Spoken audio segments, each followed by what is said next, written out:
The hardest lesson that I've learned is you can't pour from an empty cup. And that is why you need to set boundaries for yourself. But what does that even mean? How do you actually set boundaries? What even are boundaries? How do you let other people know what your boundaries are? And what do you do if someone crosses your boundaries?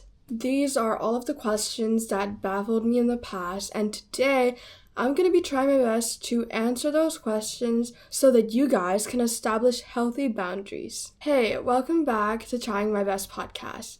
Today's episode is called Trying My Best to Set Boundaries Without Being Mean, because I'm a people pleaser.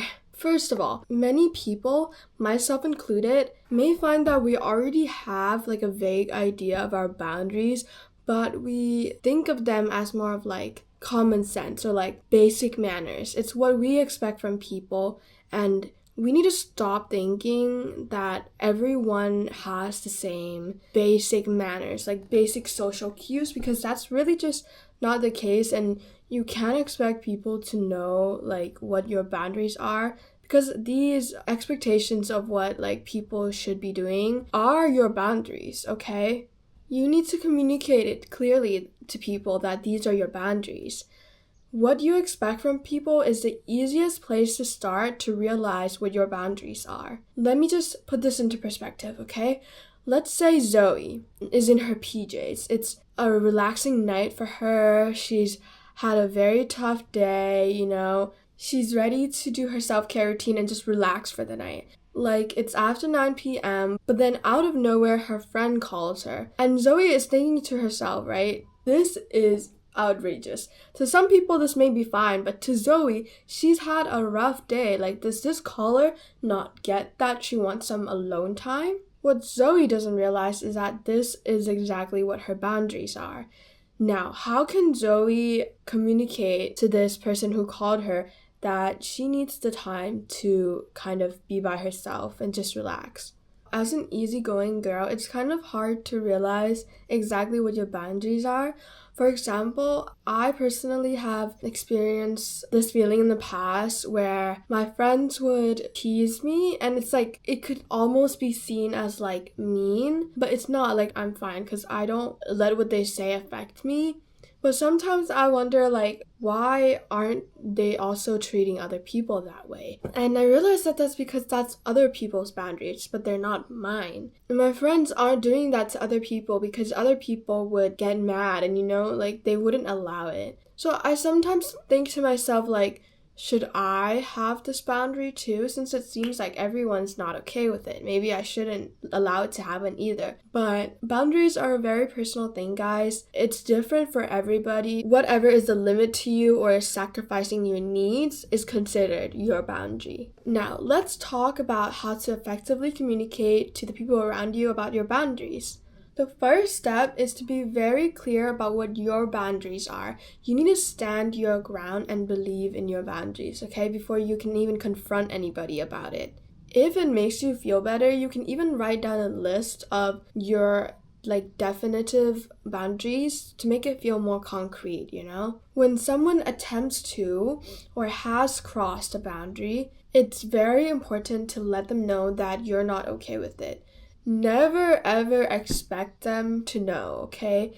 You need to be the one who voice your boundaries. Some tips I have for telling people that they just crossed your boundary is, number one, use I statements. So instead of saying you hurt me or you just left me or you invaded my personal space, try to use I sentences like I'm not comfortable with this, I personally don't want to be doing that, or something like that, okay? You don't want to be blaming the other person simply for not knowing what you're okay and not okay with.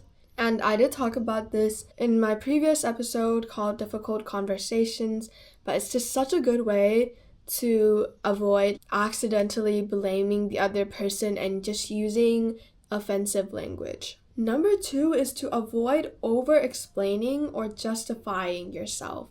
You might think that providing an explanation makes someone understand you more, but other people don't need to understand your boundaries, okay?